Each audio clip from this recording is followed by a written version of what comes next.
everyone, and welcome back to my channel. Thank you for your comments. Like I said, I do intend to go through them properly at some point and do a comments video. There's just lots of other things I want to talk about first, but I haven't forgotten about any of your comments. I do thank you all for your comments. Comments on the ADOS and your experiences on that, and all your other comments. I will try and do a proper video on those very soon. But I would like to talk about something else recently that I've read an article about today, in fact, so it's fresh in my mind. And this article is about something, I don't know if you've heard of it before, but it's about something called concept creep. Now, the article in question is mentalhealthathome.com. And I have heard of concept creep before, but I hadn't properly read about it, so this was kind of quite interesting. And I thought it was really very relevant in terms of what's happening with autism. So concept creep was first described by psychologist Nick Haslam in a 2016 paper, and it means semantic expansion, which means expanded definition. So semantic expansion, meaning expanded definitions. Because semantic is to do with the meaning. Meaning, isn't it? That's what semantic means.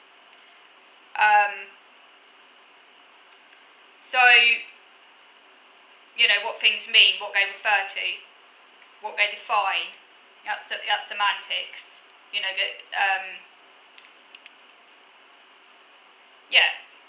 What things refer to, essentially. So semantic expansion, expanded definitions of words representing various phenomena, so that those words now encompass a lot more things than they used to. For example, concepts that represent what's psychologically abnormal, negative or harmful, leading to a contraction of what is considered normal. So in other words, lots and lots of things that were previously considered to be normal are now being redefined as abnormal, meaning that what is now considered to be normal is a lot narrower.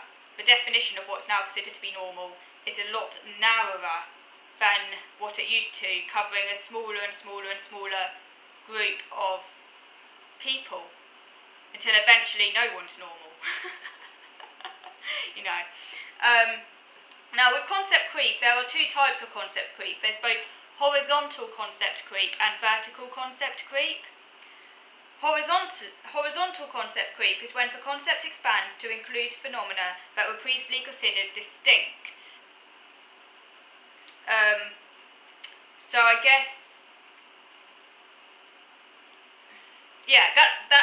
that's horizontal. So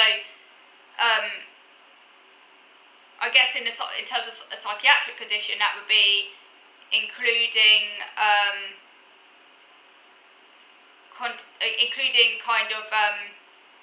symptoms or traits that were previously maybe seen as part of other conditions and not part of that condition, or things like that.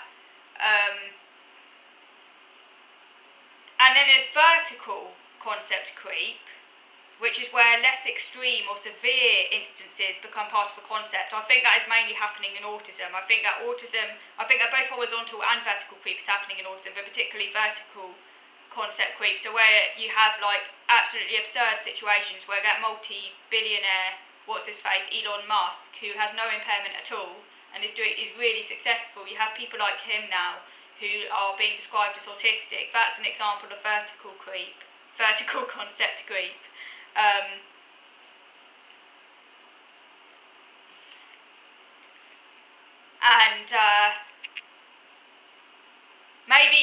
I don't know what an example of horizontal concept creep would be in autism. Maybe it's where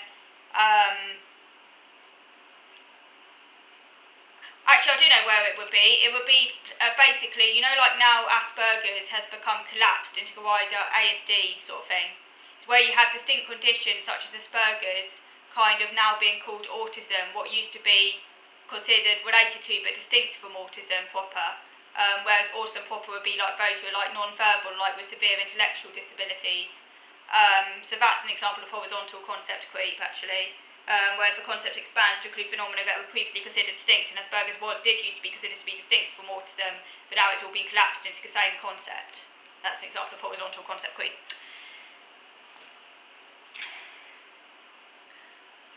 Okay, so now it does make clear in the article, by the way, this concept creep is not necessarily a bad thing. So there are positives to come from it, which she gets onto later in the article. She's not saying it's like all a bad thing, but that we do need to be it does need to be critically evaluated. So there are a number of examples of concept creep. The first one being abuse. So abuse originally referred to physical and sexual abuse.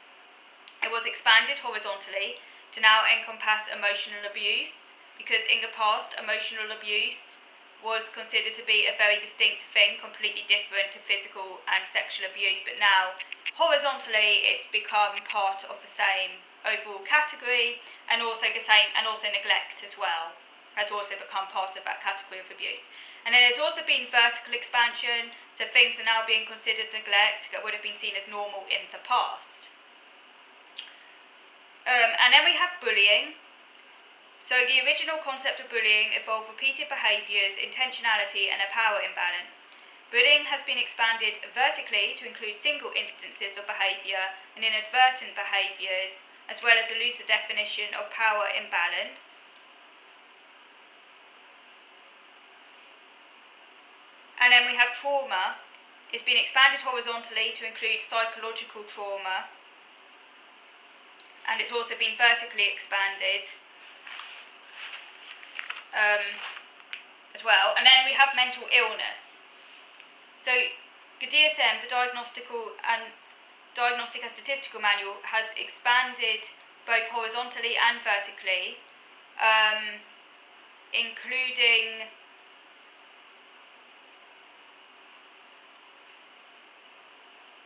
for example, with addictions.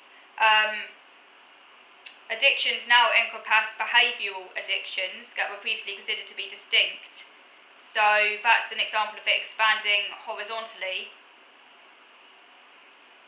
But obviously it's also expanded vertically as well.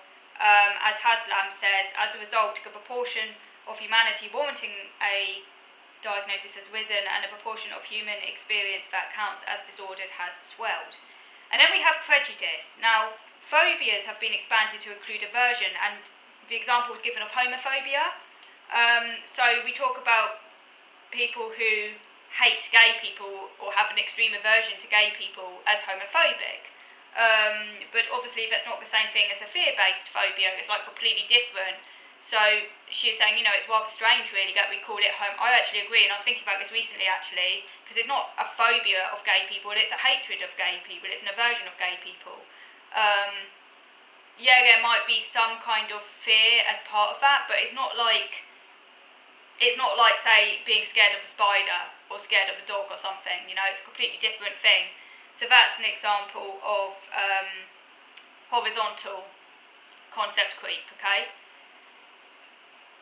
And then I also briefly mentioned Darwinian concepts, which is where successful concepts tend to expand. I guess autism has been a very successful concept, now it's expanded to include so many different conditions.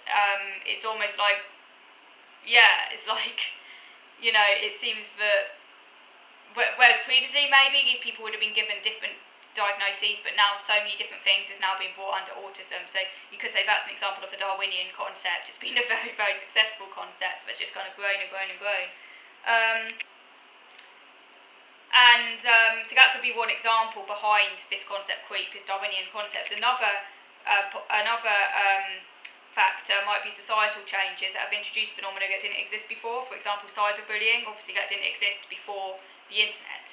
Okay, I'm just going to move over to video number 2 now to carry on talking about this really interesting article. So moving over to video number 2.